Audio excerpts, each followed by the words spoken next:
Hello ഗഡീസ്, welcome back to ഗഡീസ് media. ഇന്ന് നമ്മൾ പോണത് ഗോവയ്ക്കാണ് കേട്ടോ. നമ്മൾ ഇന്ന് വീണ്ടും ഒരു വീക്കെൻഡായിട്ട് പോവാണ്. നമ്മുടെ കൂടെ വേറെ ഒരു 3 പേരും കൂടി ഉണ്ട്. അപ്പം ഞാനും എൻ്റെ ഒരു ഫ്രണ്ടും ഇപ്പോൾ പോയിട്ട് വേറെ 2 പേരെ പിക്ക് ചെയ്തിട്ടാണ് ഇനി പോകാൻ പോകുന്നത്. അപ്പോൾ ബാക്കിയെല്ലാം നമുക്ക് ഈ വീഡിയോയിലൂടെ കാണാം. മെയിനായിട്ട് നോർത്ത് ഗോവയാണ് പോകുന്നത് കേട്ടോ. അപ്പം ഇപ്പം ഏതാണ്ട് 3:30 ആയിട്ടുള്ളൂ. അപ്പം ഭയങ്കര സൈലൻറ്റ് പീസ്ഫുൾ നൈറ്റാണ്. ഉറക്കത്തിൽ നിന്നൊക്കെ എനിക്ക് ഭയങ്കര പാടുപെട്ടിട്ട് എന്തായാലും പോട്ടെ. വണ്ടിയിലെല്ലാ ലഗേജ് ഞങ്ങൾ സെറ്റ് ചെയ്തു. അപ്പം ഞാൻ പതുക്കെ പോകാനുള്ള പരിപാടി. പട്ടിയൊക്കെ നമ്മൾ ഓടിച്ചിട്ട് പിടിക്കാനുള്ള സീനാണ് കേട്ടോ. അപ്പം നമ്മൾ ബാംഗ്ലൂരിൽ നിന്നാണ് പോണത് കേട്ടോ. അപ്പം ബാക്കിയുള്ള ഫ്രണ്ട്സിനെ പിക്ക് ചെയ്തിട്ട് ഈ കാറിലല്ല, കാറൊന്ന് ചേഞ്ച് ആവും. ഈ കാർ നമ്മളോട് പാർക്ക് ചെയ്തിട്ട് വേറെ ഫ്രണ്ടിൻ്റെ ഒരു ഹുണ്ടായി ക്രെറ്റ ഉണ്ട്, അതിലാണ് നമ്മൾ പോകുന്നത്. ഏതാണ്ട് 600 സംതിങ് കിലോമീറ്ററാണ് നമുക്ക് ഇവിടെ നിന്നുള്ള ഡിസ്റ്റൻസ്. അറൗണ്ട് ഒരു 10 മണിക്കൂറോളം ടൈം എടുക്കും. അങ്ങനെ അപ്പോൾ ബാക്കിയുള്ളതൊക്കെ വഴി കാണാം കേട്ടോ. അപ്പോൾ നമ്മൾ പെട്രോൾ ഫില്ല് ചെയ്യാൻ വേണ്ടിയിട്ട് ഷെല്ലിൻ്റെ പമ്പിലേക്ക് വന്നേക്കാണ് കേട്ടോ. ഇവിടെ ബാംഗ്ലൂരിൽ ഷെല്ലിൻ്റെ പമ്പൊക്കെ ഇഷ്ടം പോലെ ഉണ്ട്. നാട്ടിലേക്ക് എത്തിയിട്ടില്ല. അത്യാവശ്യം റിഫൈൻഡ് പെട്രോളാണ് ഇവരുടെ എന്നാണ് നമ്മുടെ quality is good, right? So അത് കാരണം നമ്മളിവിടെ വരുന്നത് തന്നെ. സോ അപ്പം ഫില്ല് ചെയ്തിട്ട് പോട്ടെ. കണ്ടോ, ഷെല്ലിൻ്റെ പമ്പിൽ ഇതുപോലെ കുറച്ച് അമെനിറ്റീസ് ഒക്കെ ഉണ്ട് കേട്ടോ. അതുപോലെ ഒരു ഷെൽ സെലക്ട് എന്ന് പറഞ്ഞിട്ടുള്ളൊരു ചെറിയൊരു ഷോപ്പ് ഉണ്ട് ഇവിടെ. നമുക്ക് പെട്ടെന്ന് എന്തെങ്കിലും വേണമെങ്കിൽ, എന്തെങ്കിലും ക്വിക്ക് ബൈറ്റ്സ് എന്തെങ്കിലും വേണമെങ്കിൽ നമുക്ക് ഇവിടെ നിന്ന് വാങ്ങാൻ പറ്റും. നമുക്കൊന്ന് റിഫ്രഷ് ആവാനുള്ളൊരു സെറ്റപ്പ് ഒക്കെ കൂടി ഉണ്ട്.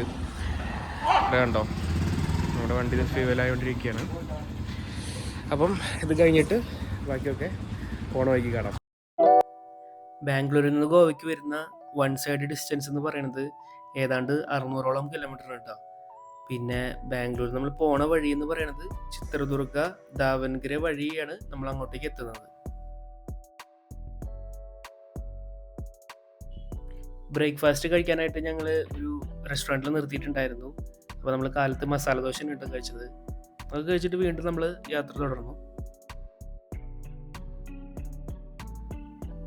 പോണ വഴിക്ക് നമുക്ക് വിൻഡ് മില്ലൊക്കെ ഫിക്സ് ചെയ്തിട്ടുള്ള കുറേ സ്ഥലങ്ങൾ കാണാൻ പറ്റും കേട്ടോ. കാരണം കുറേ ഓപ്പൺ ആയിട്ടുള്ള ഏരിയകളാണുള്ളത്. അതൊക്കെ നോക്കിയിട്ട് ഞാൻ വണ്ടിയിൽ ഇങ്ങനെ ഇരുന്നു. പോകുന്ന വഴിക്ക് ക്ലീൻ ആയിട്ടുള്ള ടോയ്ലറ്റ്സ് ഒക്കെ യൂസ് ചെയ്യാനോ റിഫ്രഷ് ചെയ്യാനോ വേണ്ടിയിട്ട് നമ്മൾ ഏതെങ്കിലും നല്ലൊരു കഫേയിലോ റെസ്റ്റോറൻറ്റിലോ കയറേണ്ടി വരും കേട്ടോ. കാരണം നമുക്ക് പെട്രോൾ പമ്പിലൊന്നും എപ്പോഴും നല്ലൊരു ടോയ്ലറ്റ് എക്സ്പെക്ട് ചെയ്യാൻ പറ്റില്ല. അപ്പം നമ്മൾ അങ്ങനെയൊക്കെ ഒരു പ്ലാനിങ്ങിലാണ് നമ്മൾ അങ്ങോട്ട് പോയത്. അങ്ങനെ നമ്മൾ ഗോവയുടെ അടുത്ത് തുടങ്ങിയിട്ടുണ്ട് കേട്ടോ. ഗോവ കിടക്കുന്നത് ഇന്ത്യയുടെ വെസ്റ്റ് കോസ്റ്റിലാണ്. തീരത്തോട് കിടക്കുന്ന ആ ഗോവ എന്ന് പറഞ്ഞ സംസ്ഥാനത്തിൻ്റെ ക്യാപിറ്റൽ എന്ന് പറയുന്നത് പാണാജി എന്ന് പറഞ്ഞിട്ടുള്ളൊരു സ്ഥലമാണ്. ഗോവയ്ക്ക് 2 ബോർഡേഴ്സാണ് ഉള്ളത്, ഒന്ന് കർണാടകയും ഒന്ന് മഹാരാഷ്ട്രയും. അപ്പോൾ അതിനനുസരിച്ചുള്ള കസ്റ്റംസ് ഒക്കെ നമുക്ക് ഗോവയിൽ നമുക്ക് അനുഭവിക്കാൻ പറ്റും. ഗോവ തന്നെ 2 ഭാഗമായിട്ടാണ് കിടക്കുന്നത്, ഒന്ന് നോർത്ത് ഗോവയും ഒന്ന് സൗത്ത് ഗോവയും. നമ്മളിപ്പോൾ പോകാൻ ഉദ്ദേശിക്കുന്ന സ്ഥലം എന്ന് പറയുന്നത് നോർത്ത് ഗോവയാണ്. നോർത്ത് ഗോവയിലാണ് നമുക്ക് ഈ ബീച്ച് കൾച്ചറും അതുപോലെ തന്നെ ഷാക്സും അങ്ങനത്തെ ഒരു ഗോവയുടെ ഒരു മോഡേൺ സൈഡ് കിടക്കുന്ന ആ ഒരു ഭാഗത്താണ്. സൗത്ത് ഗോവ എന്ന് പറയുന്നത് വളരെ പീസ്ഫുൾ ആയിട്ടുള്ള, നമ്മുടെ നാട്ടിലൊക്കെ കാണുന്ന കടൽ പോലെ ഭയങ്കര പീസ്ഫുൾ. നമ്മുടെ നാട്ടിലിപ്പോൾ പീസ്ഫുൾ അല്ല, എന്നാലും ഭയങ്കര ശാന്തമായിട്ടുള്ളൊരു സ്ഥലമാണ്. അങ്ങനെ നമ്മൾ ഫസ്റ്റ് ഡേ സ്റ്റേ ചെയ്യാൻ പോകുന്ന ജാക്സ് റിസോർട്ടിൽ നമ്മൾ എത്തിയിട്ടുണ്ട്. ഇത് പൂൾ സൈഡ് വില്ലൊക്കെയുള്ള ഒരു അടിപൊളി റിസോർട്ടാണ്. നമ്മളത് നോക്കിയിട്ട് തന്നെയാണ് എടുത്തത്. പ്രൂഫും കാര്യങ്ങളെല്ലാം നമ്മൾ സബ്മിറ്റ് ചെയ്തിട്ട് നമ്മളിവിടെ ചെക്ക് ഇൻ ചെയ്തു. എന്നിട്ട് നമ്മൾ ആദ്യം പോയത് ഫുഡ് കഴിക്കാനാണ്. നല്ല വിശപ്പുണ്ടായിരുന്നു. അപ്പോൾ ഗോവ സ്പെഷ്യൽ താളിയൊക്കെ കിട്ടുന്ന ഒരു നല്ലൊരു റെസ്റ്റോറൻറ്റിലേക്കാണ് നമ്മൾ പോയത്. ഫുൾ മീൽസാണ് നമ്മളവിടെ കഴിച്ചത് കേട്ടോ. അതിലെല്ലാ തരം ഐറ്റംസും ഉണ്ടാകുന്ന രീതിയിലുള്ള ഫുൾ വെജ് മീൽസാണ് നമ്മൾ കഴിച്ചിട്ടുള്ളത്. നമ്മളെടുത്ത ഈ വില്ലയുടെ അകത്ത് നമുക്ക് 2 റൂം വരുന്നുണ്ട്. അപ്പോൾ നമ്മൾ ടോട്ടൽ 4 പേരായതുകൊണ്ട് 2 പേരായിട്ട് കിടക്കാൻ വേണ്ടി എടുത്തതാണ്. അത് എല്ലാം ഇതേപോലെ തന്നെ ഒരു റൂമിൽ നിന്നായിരിക്കും വേറെ റൂമിലേക്കുള്ള ഒരു എൻട്രി. അപ്പം ഇങ്ങനെയാണ് നമ്മുടെ ഒരു വില്ലയുടെ ഒരു സെറ്റപ്പ് കിടക്കുന്നത്. പിന്നെ ഞാൻ നേരത്തെ പറഞ്ഞ പോലെ തന്നെ ഇതിന് എല്ലാ വില്ലയ്ക്കും ഒരു പൂൾ സൈഡ് വ്യൂ ഉണ്ടാവും. നമ്മുടെ ഫ്രണ്ടാണ് കേട്ടോ ഇരിക്കുന്നത്. അവൻ ഇവിടെ നിന്ന് കുളിച്ചാലേ പറ്റുള്ളൂ എന്നുള്ള രീതിയിലാണ് അവൻ്റെ ഇരിപ്പ്. അപ്പോൾ നമ്മൾ അങ്ങനെ ഇരുന്നിരുന്ന സമയം പോയത് അറിഞ്ഞില്ല. നൈസായിട്ട് ലൈറ്റൊക്കെ ഇട്ടിട്ട് നമ്മുടെ വില്ല പൂള് അടിപൊളിയാക്കി ഇട്ടിട്ടുണ്ട്. നമ്മളത് കണ്ടിട്ട് ഇങ്ങനെ ഇരുന്നു. അവന് പിന്നെ കുളി മതിയായിട്ടില്ല. പിന്നെ ഞങ്ങൾ ഫ്രഷപ്പ് ഒക്കെ ആയിട്ട് രാത്രി ഒന്ന് ചില്ലാക്കാൻ വേണ്ടിയിട്ടൊരു സോണിക് ഗോവ എന്ന് പേരുള്ള ഒരു റെസ്റ്റോറൻറ്റിലാണ് പോയിട്ടുണ്ടായിരുന്നത്. അതിന് ബീച്ച് സൈഡ് വ്യൂ ഉണ്ട്. അത് നല്ല ഹൈറ്റിൽ പണിത് വെച്ചിട്ടുള്ളൊരു സ്ട്രക്ചറാണ് ഈ റെസ്റ്റോ ബാറിനുള്ളത്. ഇത് ഇവിടുന്ന് കാണാനും രാത്രി ഇവിടുന്ന് അങ്ങോട്ട് നോക്കിയിരിക്കാനും നല്ല രസമാണ്. കടലിൻ്റെ ഒരു ഇരമ്പലെല്ലാം കേൾക്കാനും അങ്ങനെ ഇരുന്ന് മ്യൂസിക് കേൾക്കാനൊക്കെ ഉള്ളൊരു രസം ഉള്ളൊരു റെസ്റ്റോ ആണത്.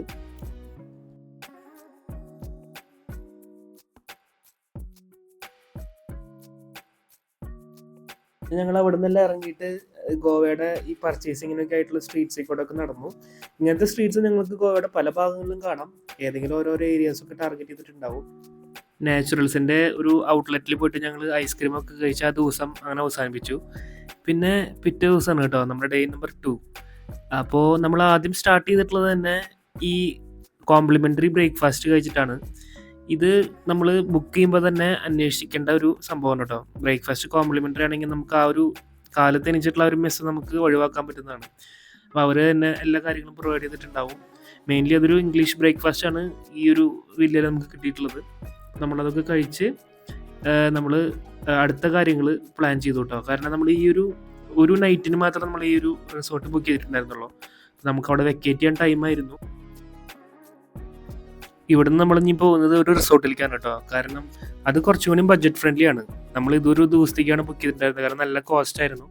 അപ്പോൾ നമ്മൾ അങ്ങോട്ടേക്കാണ് ഇനി അടുത്തതായിട്ട് പോകുന്നത്.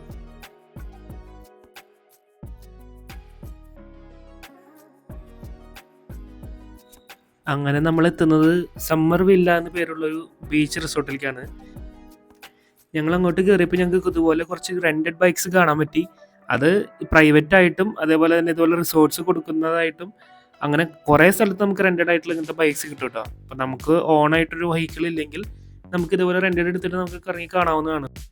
അതിൽ നമുക്ക് മെയിനായിട്ട് കാണാൻ പറ്റിയത് നേരത്തെ കണ്ട പോലെ തന്നെ ഫാസിനോസ് ആണ്. ഫാസിനോ, ആക്സസ് അങ്ങനത്തെ സ്കൂട്ടേഴ്സാണ് ഏറ്റവും കൂടുതൽ ഞങ്ങൾക്ക് കാണാൻ പറ്റിയത്. അതുപോലെ നമുക്ക് കാറായാലും കിട്ടും. അങ്ങനെ നമുക്ക് ഇവിടെയുള്ള റിസോർട്ടിലത്തെ ആൾ നമുക്ക് റൂമൊക്കെ കാണിച്ചു തന്നു. നമ്മുടെ റൂമിൽ എന്തൊക്കെ സൗകര്യങ്ങളുണ്ടെന്നൊക്കെ പരിചയപ്പെടുത്തി. നമ്മളപ്പോൾ അതെല്ലാം മനസ്സിലാക്കിയത് എങ്ങനെയാണ് അതിൻ്റെ യൂസും കാര്യങ്ങളെല്ലാം ഒന്ന് മനസ്സിലാക്കിയിട്ട് നമ്മളവിടെ സൈഡിലുള്ള പൂളൊക്കെ നോക്കി നിൽക്കുകയായിരുന്നു കേട്ടോ. പിന്നെ കാരണം ഈ വില്ലയുടെ ഒരു ഒത്ത നടുഭാഗത്ത് ഇതേപോലെ ഒരു പൂളുണ്ട്. വില്ലയുടെ പേര് ബീച്ച് റിസോർട്ട് എന്നാണ്. ബീച്ച് അടുത്താണ്, നടന്നു പോകാനുള്ള ദൂരമുണ്ട്. അല്ലാതെ ഇവിടെ നിന്ന് കഴിഞ്ഞാൽ ബീച്ച് കുറച്ച് ബുദ്ധിമുട്ടാണ് കാണാനായിട്ട്. അടുത്ത് തന്നെയാണ്, എന്നാലും നടന്നു പോവാം എന്നുള്ളൊരു സെറ്റപ്പാണ്. അപ്പോൾ നമ്മൾ ഇനിയും പോകുന്നത് ഇവിടുന്ന് കാൻഡോലിം എന്ന് പറഞ്ഞിട്ടുള്ളൊരു ബീച്ചിലേക്കാണ് കേട്ടോ. ഇന്ത്യയിലെ ഏറ്റവും അധികം ബീച്ച് കൾച്ചർ ഇപ്പോഴും ഫോളോ ചെയ്യുന്നത് ഗോവയിലാണ്. അതൊരു പോർച്ചുഗീസ് റൂളൊക്കെ കൂടുതലുണ്ടായിരുന്ന സമയത്തോട്ടാണ് പിന്നെ അങ്ങനെ ബീച്ച് കൾച്ചറെല്ലാം കൂടുതലായിട്ട് തുടങ്ങിയത്. പിന്നെ അങ്ങനെ അത് ഗ്രാജുവലി ടൂറിസത്തിലേക്കാണ് പോയത്. ഇപ്പോൾ അത് ഫുള്ളായിട്ടൊരു ടൂറിസ്റ്റ് ഡെവലപ്ഡ് പ്ലേസ് ആയിട്ടാണ് ഇപ്പോൾ ഗോവയുടെ ഒരു നിലനിൽപ്പ് തന്നെ. ഗോവയിൽ പലതരം ആൾക്കാരുണ്ട്, അതായത് പല ഭാഷ സംസാരിക്കുന്ന ആൾക്കാരുണ്ട്. മെയിനായിട്ട് അവരുടെ ഒഫീഷ്യലായിട്ടുള്ളൊരു ലാംഗ്വേജ് എന്ന് പറയുന്നത് കൊങ്കണിയാണ്. പിന്നെ അതേപോലെ തന്നെ മറാത്തി, ഹിന്ദി, ഇംഗ്ലീഷ്, കന്നഡ അങ്ങനെ ബാക്കിയുള്ള ലാംഗ്വേജസ് എല്ലാം അവിടുത്തെ ആൾക്കാർ സംസാരിക്കും. പക്ഷേ അവിടുത്തെ പഴയ ആൾക്കാർ, അതായത് അന്നത്തെ എന്താ പറയുക പഴയ ഓൾഡ് റെസിഡൻസ് എന്നൊക്കെ പറയില്ലേ, അവരൊക്കെ സംസാരിക്കുന്നത് ഇപ്പോഴും പോർച്ചുഗീസ് എന്ന് പറഞ്ഞ ലാംഗ്വേജാണ്. അതായത് പണ്ട് അവിടെ നിന്ന് കുടിയേറിയിട്ടുള്ള ആൾക്കാരെല്ലാം.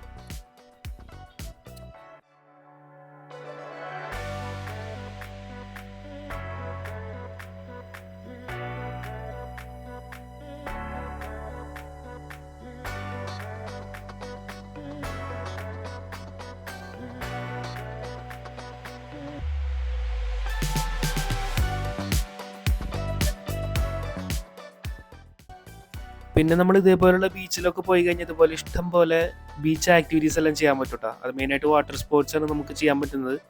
അപ്പോൾ അതെല്ലാം വന്ന് കണ്ട് എൻജോയ് ചെയ്ത് അനുഭവിച്ച് നമ്മൾ പോവുക തന്നെ വേണം.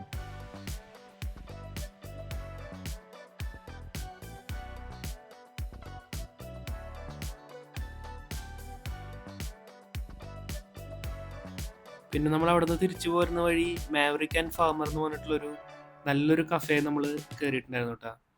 അപ്പോൾ നമ്മൾ അവിടെ നിന്ന് ഒരു അടിപൊളി ക്യാപ്പിച്ചിനെല്ലാം കുടിച്ചിട്ട് നമ്മൾ പോകുന്നത്. ഇതിന് ഇഷ്ടംപോലെ ഔട്ട്ലെറ്റ്സ് ബാംഗ്ലൂരിലായിട്ട് ഞങ്ങൾ കണ്ടിട്ടുണ്ട്. അപ്പോൾ അതാണ് ഞങ്ങൾ അവിടെ കയറിയത് തന്നെ. പിന്നെ നമ്മൾ നൈറ്റിൽ പ്ലാൻ ചെയ്തെന്ന് പറഞ്ഞാൽ ഇതേപോലെ ഒരു ബർത്ത്ഡേ കേക്ക് വാങ്ങിച്ച് നമ്മുടെ കൂടെ വന്നിട്ടുള്ള സ്പർശ് എന്ന് പറഞ്ഞിട്ടുള്ള ഒരു ഫ്രണ്ടിൻ്റെ ബർത്ത്ഡേ ആണ്. അപ്പോൾ അവന് സർപ്രൈസ് കൊടുക്കാൻ വേണ്ടിയിട്ട് നമ്മളിതുപോലെ ഒരു ബീച്ച് സൈഡിലൊരു ഷാക്കിൽ വന്നിട്ട് ഫുഡെല്ലാം കഴിച്ച് അവിടെ 12 മണിയാകുമ്പോൾ സർപ്രൈസ് കൊടുക്കാൻ വേണ്ടിയിട്ടാണ് വന്നത്. അപ്പോൾ ഇതാണ് കേട്ടോ കേക്ക്. നല്ല അടിപൊളി ഒരു ഫ്രൂട്ട്സ് മിക്സ് ആയിട്ടുള്ള കേക്കായിരുന്നു. അവന് ഭയങ്കര ഇഷ്ടപ്പെട്ടു.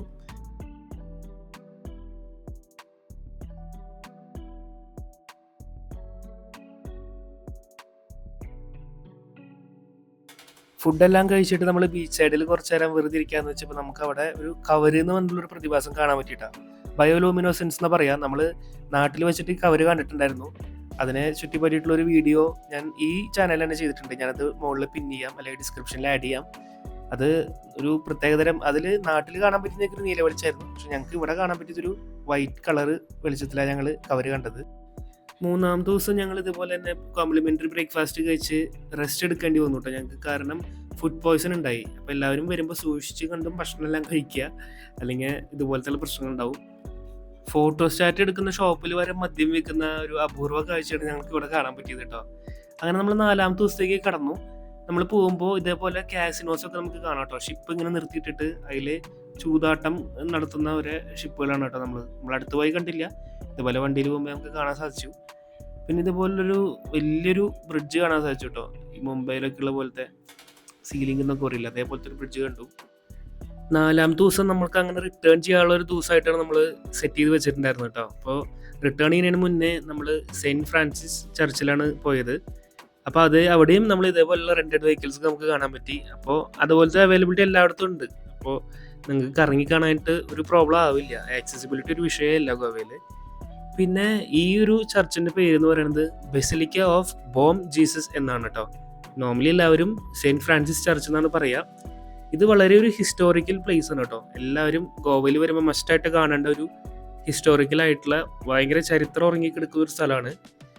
കാരണം എന്താണെന്ന് വെച്ചാൽ ഇവിടെ സെൻറ്റ് ഫ്രാൻസിസ് സേവിയർ എന്ന് പറഞ്ഞിട്ടുള്ളൊരു വിശുദ്ധൻ്റെ അഴുകാത്ത ശവശരീരം ഇവിടെ ഇപ്പോഴും സൂക്ഷിച്ചു വെച്ചിട്ടുണ്ട്. അതാണ് ഇവിടുത്തെ ഏറ്റവും വലിയ പ്രത്യേകത. അതുകൊണ്ട് തന്നെ യുനെസ്കോ ഇതിനൊരു വേൾഡ് ഹെറിറ്റേജ് സൈറ്റായിട്ടും പ്രഖ്യാപിച്ചിട്ടുണ്ട്. ഈ ഒരു കാണുന്ന ഒരു ബോഡിയാണ് കേട്ടോ, ഒരു വിശുദ്ധൻ്റെ ബോഡിയാണ് നമ്മൾ ഇപ്പോൾ കാണുന്നത്. ഈ ഒരു പള്ളി പണിത് തുടങ്ങിയത് 1594 അതിൻ്റെ പണി അവസാനിച്ചത് 1605 ആയിരുന്നു. തിരിച്ച് ബാംഗ്ലൂർ പോകുന്നതിന് മുമ്പ് ഒരു സ്ഥലം കൂടി ഞങ്ങൾക്ക് കാണാൻ സാധിച്ചു കേട്ടോ. അതാണ് ദൂദ്സാഗർ വാട്ടർഫോൾസ്. അപ്പോൾ അത് ട്രക്ക് ചെയ്തിട്ട് വേണം നമ്മൾ അങ്ങോട്ട് പോകാനായിട്ട്. അപ്പോൾ അതിൻ്റെ സ്പെഷ്യലായിട്ട് ടിക്കറ്റൊക്കെ എടുത്തിട്ട് വേണം നമ്മൾ അങ്ങോട്ടേക്ക്. നമ്മുടെ പ്രൈവറ്റ് വെഹിക്കിൾസ് ഒന്നും കടത്തി വിട്ടില്ല കേട്ടോ. അപ്പോൾ ടിക്കറ്റ് നമ്മൾ എടുത്തിട്ട് വേണം പോകാനായിട്ട്. അത് ഇതേപോലുള്ള ജീപ്പുകളാണ് നമ്മളെ കൊണ്ടുപോകുക. ഇതൊരു പൊലേറിയാണ്. അപ്പോൾ ഇതുപോലുള്ള ഒരു ജീപ്പ് ഫീസായിട്ടും പിന്നെ അതുപോലെ ഫോറസ്റ്റ് എൻട്രി ഫീസായിട്ടും പിന്നെ നമ്മളവിടെ വാട്ടർഫോൾസിൽ ഇറങ്ങി എൻജോയ് ചെയ്യാനുള്ളൊരു ജാക്കറ്റും അങ്ങനെ എല്ലാതും ഉൾപ്പെടെ നമുക്ക് 850 രൂപയാണ് ഈ ഒരു റൈഡിന് അല്ലെങ്കിൽ ഒരു ട്രക്കിങ്ങിന് വന്ന ചിലവ് കേട്ടോ. പോകുന്ന വഴിക്ക് ഇതേപോലുള്ള റിവർ ക്രോസിങ്ങുകളെല്ലാം നമുക്ക് കാണാൻ പറ്റുന്നതാണ്. ഈ റിവർ ഏതാണെന്ന് വെച്ചാൽ മണ്ടോവി എന്ന് പറഞ്ഞിട്ട് പേരുള്ള ഒരു റിവറാണ്. ഈ റിവറിലൂടെയാണ് ഈ ദൂദ്സാഗർ വാട്ടർഫോൾസും നമുക്ക് കാണാൻ പറ്റുന്നത്. സീ ഓഫ് മിൽക്ക് അതല്ലെങ്കിൽ പാൽ കടൽ എന്നൊക്കെയാണ് ഈ ദൂദ്സാഗർ എന്നുള്ള പേര് കൊണ്ട് ഉദ്ദേശിക്കുന്നത് കേട്ടോ. അത് ഇത്രയും ഹൈറ്റിൽ നിന്ന് വന്ന് വീഴുന്നത് കൊണ്ട് നമുക്ക് പാലൊഴുകുന്ന പോലെ തോന്നിയിട്ടായിരിക്കാം, എനിക്ക് എന്താണെന്ന് കറക്റ്റായിട്ട് അറിയില്ല. അപ്പോൾ അതുകൊണ്ടൊക്കെ ആവാം ഈ ദൂദ്സാഗർ എന്നുള്ള പേര് വന്നിട്ടുള്ളത്. അങ്ങനെ ഒരു ഫോറസ്റ്റ് ചെക്ക് പോസ്റ്റിൽ നമ്മുടെ പേരെല്ലാം എഴുതി കൊടുത്തിട്ട് നമ്മൾ വീണ്ടും നമ്മുടെ യാത്ര തുടർന്നു കേട്ടോ.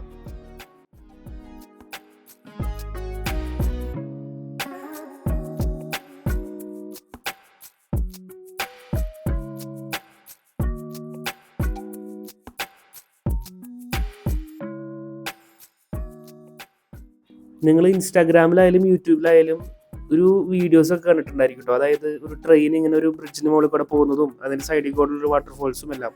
അതെല്ലാം നിങ്ങൾ കണ്ടിട്ടുള്ളത് ഈ ദൂദ്സാഗർ വാട്ടർഫോൾസ് ആണ് കേട്ടോ.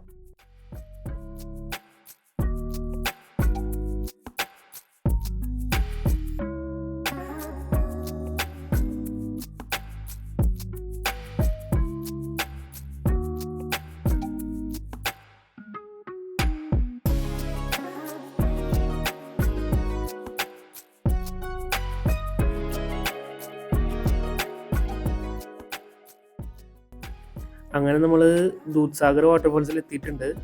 ഇവിടെ വരെ നമുക്ക് ജീപ്പ് പോകുള്ളൂ. ബാക്കിയെല്ലാം നമ്മൾ നടന്ന് ഈ പാറക്കല്ലുകളിൽ കൂടെ ഒക്കെ ഇറങ്ങി നമ്മൾ അതിൻ്റെ അടിവാരത്തേക്ക് എത്തണം. നമ്മൾ അതിരപ്പള്ളിയൊക്കെ പോകുന്ന പോലെ തന്നെ നമ്മൾ ഇറങ്ങി വേണം ഇവിടേക്ക് എത്താൻ.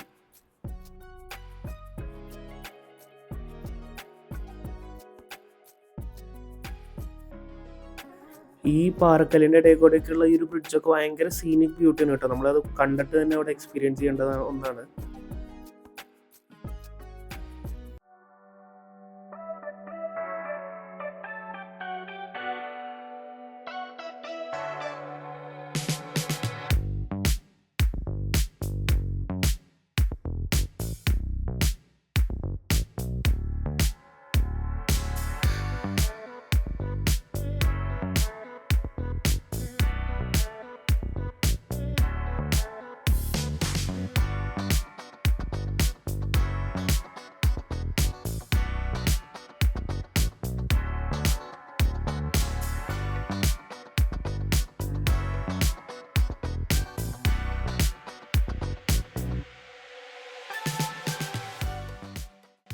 നിങ്ങൾക്ക് ദൂരെ നോക്കി കഴിഞ്ഞാൽ ദൂദ്സാഗർ വാട്ടർഫോൾസ് കാണാം കേട്ടോ.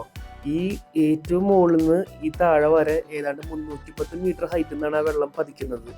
അതിൻ്റെ ഏതാണ്ട് പകുതിയിലൂടെയാണ് ആ ഒരു പാലം കടന്നു പോകുന്നത്. അതിൻ്റെ മുകളിലൂടെയാണ് ആ ഒരു ട്രെയിൻ പോകുന്ന കാഴ്ച നമുക്ക് കാണാൻ സാധിക്കുന്നത്. ഈ ഒരു ലൊക്കേഷൻ നമുക്ക് ചെന്നൈ എക്സ്പ്രസ് എന്ന് പറഞ്ഞിട്ടുള്ളൊരു ഷാരൂഖ് ഖാൻ്റെ ഒരു മൂവിയിൽ നമുക്ക് കാണാൻ സാധിക്കും കേട്ടോ. അതിൽ കുറേ ട്രെയിൻ സീനുകളിലൊക്കെ ഈ ഒരു ദൂദ്സാഗർ വാട്ടർഫോൾസ് കാണിക്കുന്നുണ്ട്.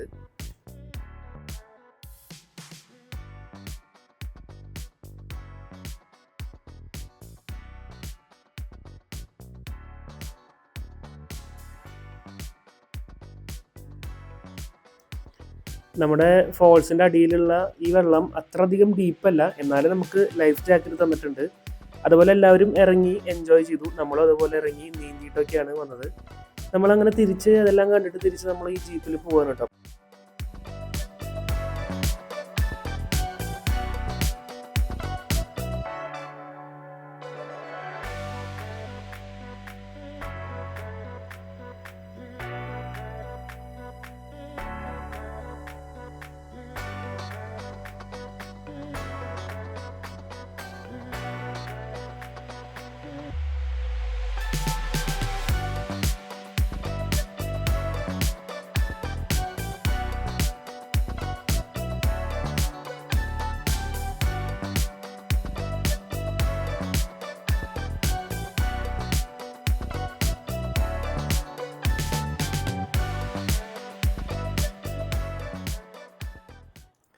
ഈ സൺസെറ്റ് എല്ലാം കണ്ടിട്ട് ഡ്രൈവ് ചെയ്ത് പോകാൻ വളരെ രസമാണ് കേട്ടോ. അതും ഇതേപോലുള്ള ഗഡ് സെഷനിലേക്കൂടെയൊക്കെ സൺസെറ്റ് കണ്ട് പതുക്കെ മലയിറങ്ങി നമ്മൾ പോയി. ഗോവയുടെയും കർണാടകയുടെയും ബോർഡറിലൊക്കെ നമുക്ക് ഇഷ്ടംപോലെ ചെക്കിങ്സ് എല്ലാം ഉണ്ടായിരുന്നു കേട്ടോ. പിന്നെ ഇതുപോലെ തന്നെ റോഡില്ലാത്ത കുറേ ഭാഗങ്ങളുണ്ട്.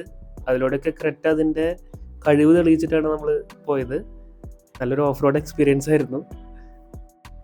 തിരിച്ചു വരുമ്പോൾ നമ്മൾ ധാർവാഡ് ടൗൺ ടച്ച് ചെയ്തിട്ടാണ് നമ്മൾ ബാംഗ്ലൂരിലേക്ക് പോകുന്നത്. അപ്പോൾ അവിടുത്തെ ഏറ്റവും ഫേമസ് ആയിട്ടുള്ള ധാർവാഡ് പേട എന്തായാലും കഴിക്കുകയും വാങ്ങുകയൊക്കെ ചെയ്യണമെന്ന് വെച്ചിട്ടാണ് നമ്മൾ ഇവിടുത്തെ മെയിൻ ഒരു ഷോപ്പിലേക്ക് പോയത് കേട്ടോ. അവിടുത്തെ ഈ ധാർവാഡ് പേട എന്ന് പറയുന്നത് ഏതാണ്ട് 175 വർഷങ്ങളോളം പഴക്കം ഉള്ള അത്രയും ഒരു എന്താ പറയുക ഒരു ഹെറിറ്റേജ് ഉള്ളൊരു സ്വീറ്റാണ് കേട്ടോ ധാർവാഡ് പേട. അതിന് ജിയോഗ്രഫിക്കൽ ഐഡൻറ്റിഫിക്കേഷൻ ടാഗെല്ലാം കിട്ടിയിട്ടുള്ള ഒരു രണ്ടാമത്തെ പേടയാണ്. ആദ്യമായിട്ട് നമുക്ക് മൈസൂർ പാക്കിന് കിട്ടിയിട്ടുണ്ട് കർണാടകയിലുള്ളത്, അതേപോലെ തന്നെ ധാർവാഡ് പേടയ്ക്കും കിട്ടിയിട്ടുണ്ട്. ഇത് ഒരു സ്ഥലത്തിൻ്റെ പേരുപയോഗിച്ച് ഫേമസ് ആയിട്ടുള്ള ഒരു പേട, ആ ഒരു സ്വീറ്റ് ഐറ്റം ആയതുകൊണ്ടാണ് അതിന് GI ടാഗ്സ് കൊടുക്കുന്നത്. അങ്ങനെയുള്ള കുറേ നോളജെല്ലാം നമ്മൾ ഗൂഗിളിലൊക്കെ തപ്പോൾ നമുക്ക് കാണാൻ പറ്റും. പിന്നെ നമ്മൾ അടുത്തതായിട്ട് ഡിന്നറെല്ലാം കഴിച്ച് തിരിച്ച് നമ്മൾ റൂമിലേക്ക് വരുന്ന ചടങ്ങാനായിട്ട് ഈ കാണുന്നത്. അപ്പോൾ തിരിച്ച് നമ്മൾ ഫ്ലാറ്റിലെത്തിയിട്ടുണ്ട്. അപ്പോൾ ഇനിയൊരു നല്ലൊരു വീഡിയോയിൽ വരുന്നവരെ സ്റ്റേ സേഫ്, ഗുഡ് ബൈ.